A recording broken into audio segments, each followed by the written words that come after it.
to Earth. if you find As she climbed aboard Ogden's ship for the a voyage carved home, stone Elizabeth was or you surprised find the that she stone felt no sadness with or inscriptions remorse. on it, or She anything knew with that her return engraving, to Earth bring was it but a and mere place blink it in of this an eye corner of the compared school. to the eternity she Over time, my curiosity grew and I started to understand. I realized that my village had a rich and ancient history. Discussions at school often revealed more fascinating details about its past. Later, I learned that China even made a film about it. I had read in the newspaper about a film that mentioned the Chinese philosopher Yuan Zhang, who had spent a considerable amount of time in my village, having arrived there many centuries ago. Back then, it was a major center for Buddhist learning. That's how I first learned about it. She was still happy, and perhaps shrouded hills of around South Africa once again. The 1400s, landed his ship on it was a prominent Buddhist educational hub. There was a victory monument from the 12th century, in the city, but it still a temple from the 17th century, Elizabeth choked and coughed. and in the 16th century, two sisters, Tana and Riri, who were renowned musicians. As I uncovered these history traces, I grasped the depth of our heritage. So, when I became chief minister, I initiated large-scale excavation projects. The findings from these varied projects confirmed that thousands of Buddhist monks had at one time studied there. Elizabeth agreed. It was a place where Buddhist, Jain, and Hindu traditions coexisted harmoniously. Made it clear that she, And Ailing would have to wait to be together. For us, history wasn't just confined to books. Car from out of the ship's hold. Every stone spoke. Every wall had a story to tell. And so, when we began the large-scale excavation work, we uncovered findings that hold immense historical significance. So far, they have discovered evidence dating back 2,800 years, proving that this city has remained unbroken and eternal for all those 2,800 years. They have discovered solid proof of how its development unfolded over these centuries. Now, an international level museum has been established there, open to visitors, especially for archaeology students. It has become a major area of study. So, the place where I was born holds its own unique historical significance. I see it as my good fortune. Some things in life unfold beyond our understanding. Kashi became my realm of beauty. Now Kashi is also eternal. Kashi, also known as Banaras or Varanasi, is an eternal city that has remained vibrant and alive for centuries. Perhaps it was some divine design that led a boy born in Vardnagar to eventually make Kashi his realm of duty, living in the embrace of Mother Ganga. When I think about my family, my father, my mother, my siblings, my uncles, aunts, grandparents, we all grew up together in a small house. The place we live was likely even smaller than where we are sitting now. There was no window, just a small door. That's where I was born, that's where I grew up. Now when people talk about poverty, it's natural to discuss it in the context of public life. And by those standards, my early life was spent in extreme poverty. But we never really felt the burden of poverty. See, someone who is used to wearing fine shoes will feel their absence when they don't have them. But for us, we had never worn shoes in our lives. So, how would we even know that wearing shoes was a big deal? We weren't in a position to compare. That's just how we lived. Our mother worked incredibly hard. My father, too. He was extremely hardworking, and he was also extremely disciplined. Every morning around 4 or 4:30 a.m., he would leave the house, walk long distances, visit several temples, and then reach his shop. wasn't thinking about getting proof that Aachen existed or fodder. He wore traditional leather shoes, She just wanted handmade in the village. Turn to when her heart ached for her alien lover. The shoes were very tough and sturdy, making a distinct tock tock tock sound when he walked. Operating on instinct, People in the village used to say off the rock she was that they could tell the time just by hearing his footsteps. Oh yes, they would say, wasn't a moment too soon. Mr. Damodar is on his way. Such was his discipline. He worked tirelessly late into the night. Our mother too ensured that we never felt the struggles of our circumstances. But despite everything, these challenging circumstances of living in scarcity never left a mark on our minds. I remember in school, the idea of wearing shoes never even crossed my mind. One day while I was on my way to school, I ran into my uncle on the way. He saw me and was surprised. Hey, you go to school like this, without shoes? So at that time, he bought me a pair of canvas shoes and made me wear them. Back then, they must have cost around 10 or 12 rupees. Where they had taken shelter after escaping But from the Russian astronauts. Here's the thing. Elizabeth looked to the sky. They were white canvas shoes, and they would quickly get stained. Never kept her waiting. So what did I do? He sensed her In the evening, Major Fielding, after school was no over, reason to fear. I would stay back for a while. As it always did, I would go from classroom to classroom, collecting leftover pieces of chalk that the teachers had discarded. I would take the pieces of chalk home, soak them in water, mix them into a paste, and polish my canvas shoes with it, making them bright white again. For me, those shoes were a treasured possession, a symbol of great wealth. And I don't exactly know why, but from childhood, our mother was extremely particular about cleanliness. Perhaps that's where we inherited that habit too. Not sure how I picked up the habit of dressing neatly, but it's been there since childhood. Whatever I wore, I made sure it looked proper. Back then, as you can imagine, we didn't have any arrangement for ironing clothes. So instead, I would heat up water in a copper pot, hold it with tongs, and press my clothes myself. Then I'd head off to school.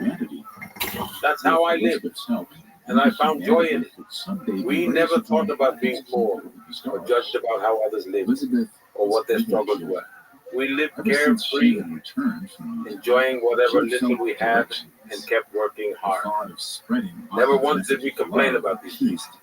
And all these aspects of my life, whether you call it fortune or misfortune, unfolded in such a way in politics that they started coming to light. Because when I was taking my oath as chief minister, TV reporters went to my village, questioned my childhood friends, went to capture videos of my home. That's when people started asking, who is this and what background he is coming from? Before that, very few knew much about my life. That's just how my journey has been. My mother possessed an innate spirit of caring for others' well-being. It was woven into the very fabric of her being.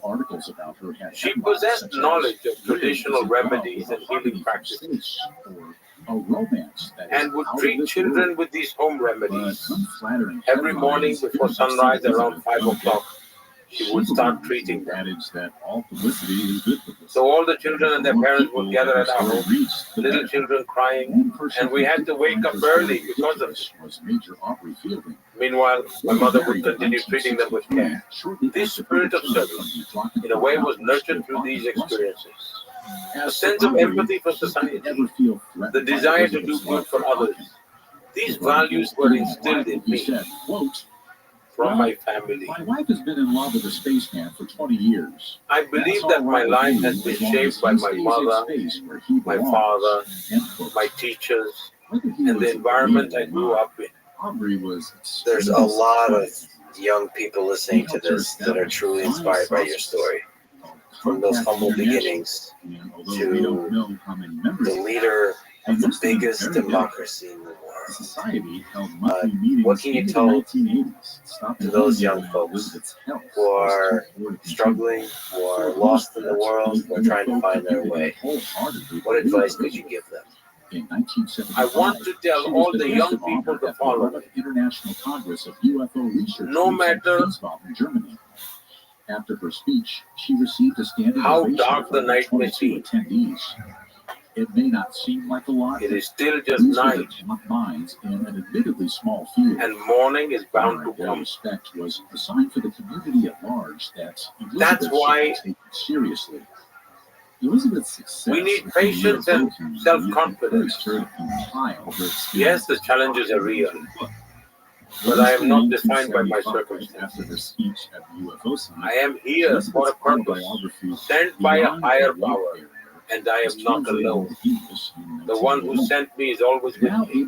This unwavering faith should always remain within us. Difficulties are a test of endurance. They are not meant to defeat me. Hardships exist to make me stronger, helping me grow and improve, not to leave me feeling hopeless or discouraged. Personally, I see every crisis, every challenge as an opportunity. So do all young people, I say. Have patience. There are no shortcuts in life. At our railway station, there hangs a sign for those who habitually cross the tracks instead of using the bridge. It reads, "Shortcut will cut you short." I would tell young people the same. Shortcut will cut you short. There are no shortcuts in life. Patience and perseverance are essential. Whatever responsibility we are given, we must pour our heart into it. We should live it with passion, enjoy the journey, and find fulfillment. I truly believe that if this mindset is cultivated, it transforms life. Similarly, abundance alone is not enough. There is no guarantee of success. Even a wealthy person who indulges in comfort and idleness will eventually wither away. Instead, he must decide, yes, I may have resources around me, but I must use my abilities to grow them further. I must contribute more to society with my own strength. Even if I am in a good position, there is still so much more to do. Even if I am not in a good position, there is still so much more to do. That's what I believe. I have also noticed that some people tend to think, I've learned enough, that's it. Although David never confronted Elizabeth But about her story, one should never let the student within them die. Learning should never stop. I believe that as long as I am alive, David was in boarding school. I must have a purpose. It's entirely possible he Perhaps I exist for a long period. to keep although learning, one would to keep expect him to growing. be able to remember if his mother had gone to a Now, my planet mother tongue 4 light years away. Is Gujarati. David's theory is that Elizabeth's true purpose behind her story about Auckland was to We spread the new age. We're not very familiar with the Hindi language, She really believed that presenting her ideals, nor did we know how to speak it eloquently or communicate effectively. was the best way to But as a reach child, wider I used to audience. sit at my father's tea However, shop. something And to at that young consider age, in I got the examining chance to meet so many story people. is that her photos of Auckland's ship And every have time yet to be I learned officially something from them. They I held up observed a their beautiful ways of community speaking, as their some of the most expressions. convincing These evidence things taught me a lot. Even though I wasn't in a position to apply it then, I thought, if I ever get the chance, why not? Why shouldn't I present myself well? So I believe the desire to learn should always remain alive. And another thing I've observed is that most people claim to see UFOs in the area around the Drakensberg Mountains. While there aren't any concrete dream about achieving explanations something for what has caused these sightings, or becoming one someone, possibility to consider They set is big that targets. people are seeing a sun. and when they fall short, phenomenon that consists of they bright feel lights disappointed. on either side of the sun. Sun dogs are most commonly That's caused why by ice crystals in the atmosphere. whenever I get a chance to talk to my reflecting light from friends, the sun. I tell them, Considering the high elevation of the Drakensberg Mountains and the description instead of Hawkins' dreaming ship about as a getting bright and light becoming, appearing in the sky, dream of doing it's something. entirely possible that it was If you actually focus just on a doing sundog. something, Common let's say your goal occurrence is of to reach sundogs 10, offers but you an make it to 8. explanation for the history of the You won't Sylvan feel lightning discouraged. You as still well. work toward 10 with It's easy to determination. imagine how a But if your mysterious dream yellowy is light only in to the become sky something could and be it doesn't mistaken happen, for a bird. even your While the birds achievements are may feel mistaken like a for burden. UFOs all the time. That's why we Why must not adjust reverse our it? mindset in life. Or perhaps Instead of Hawking thinking doesn't about think what I got or humanity didn't is get, quite ready to meet him, the but is mindset still should collecting be, information what can I before give? fully revealing his presence. Unless Because he true decides to share contentment his doesn't technology bloom on with its us, own. or the Russians finally get their hands on his ship, It we'll grows probably from the never depth know of for what sure. you give. Ultimately, the only physical proof And I of should say Hawkins' that this existence young are kid, Elizabeth's one of photos the of things the that ship dreamed and of the way doing she said he is to gave do her. this very thing to talk to you today. So Nobody this has is ever been able to very examine surreal. her into At determine 17, its another authenticity. fascinating part of your In life, the end, the most you left convincing home argument and for spent 2 Hawkins years was roaming in Elizabeth's the unwavering Himalayas, confidence in her searching for story. purpose, for deeper But truth, for me, for God. it's just not possible. So I not give much it is a known 2 about out this of period 10 of your on the life. believability You scale. lived I agree. a nomadic, And that too is minimalist only because no existence, one's ever just very proven much like a photo. yogi, While it's nice often to sleeping imagine the without a roof over possibility your that head. humanity What are some transcend memorable petty squabbles spiritual here on Earth, moments, join Akin and his people in the rituals, stars experiences beyond, from that time? it just doesn't seem likely. But It seems perhaps like you Elizabeth put said in it a lot of best in effort. Beyond the Light Barrier. Quote, the cosmic Look, scale of this book will be lost and misunderstood. By Look, many I whose don't usually intelligence talk much about cannot be this, expanded in this epoch of time to but I a can share a conscious few awareness external of aspects our of it. cosmic connections. End quote. I grew up in a very small town. Our life was all about being part of a community. Thanks for listening to our story. We on lived Elizabeth among Farmer people and surrounded her by galactic them. lover, That was just Hawking. how life was. We'll be back next Tuesday. There was a You library can in the listen to village, and I used to go there often to read books. Other podcasts on Apple Podcasts, Spotify, Stitcher, Whenever I Google read Play, something from the Castbox, books, TuneIn, or your I often favorite found myself podcast feeling directory. inspired, Several of you thinking, have asked how to help us. If you enjoyed the show, the why best way shouldn't to I help shape is my to own leave a life like that? 5-star review. That desire And was don't always forget to there. follow us on Facebook, When I used to Instagram, read about at Swami Podcast, on Vivekananda Twitter, at or read about Podcast. Chhatrapati Shivaji We'll Maharaj, see you I next would time. often wonder, Until then, how did they live? don't forget How to did they keep your build such eyes on the remarkable sky. lives? And for that, I constantly Extraterrestrial was created by Max experimented Cutler. on It's production myself. of Cutler Media and part of the Podcast Most of my Network. It experiments is produced were by physical in Maximilian nature, Cutler, sound design testing by my Russ body's Nash, with limits. production assistance by Ron Shapiro. For example, and where I Paul live, Ball. winters weren't Additional too production harsh, assistance by Maggie Admire. but December nights could get quite cold. Extraterrestrial was written by Alex Benedin and stars Bill Thomas and Tim Johnson. Still, at night,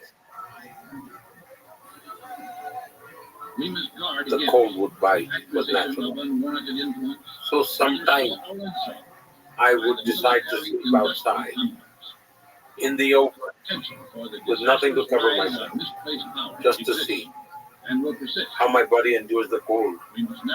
So from a very young age, I would often experiment with my body, and this became a regular thing for me. President Dwight D. Eisenhower warned For the me, world about the threat of unchecked military going to expansion. the library, He watched as nuclear reading bombs came extensively, rattling off the assembly line. visiting the He pond, feared that one day washing the presence family's of these clothes, instruments of and death swimming would only necessitate became their part use. of my routine. So Swimming far, was my main humanity physical has activity. avoided a nuclear apocalypse. All of these Partially things due were to deeply Eisenhower's connected to warning. my life. But what if that foresight was not the Later, as product I of read Eisenhower's own Vivekananda, mind? I became What even if more drawn to instead his teaching. Eisenhower was warned of our coming doom by someone who had seen this doom One play time out I read before? about Swami What if Vivekananda. President Dwight D. Eisenhower His was mother was coached ill, and guided in his policies by so extraterrestrial? he went to Sri Ramakrishna Paramahans for guidance. He would argue with him, debate with him. Are we alone? Have we been alone? In his early Will days, we be alone? Stories of he alien would visitation often have been ingrained argue in with human him, history. Alien questioning life may everything not be confirmed, intellectually. but our obsession with it can't be ignored. Welcome to He said, Extraterrestrial my on the mother is sick. Podcast Network.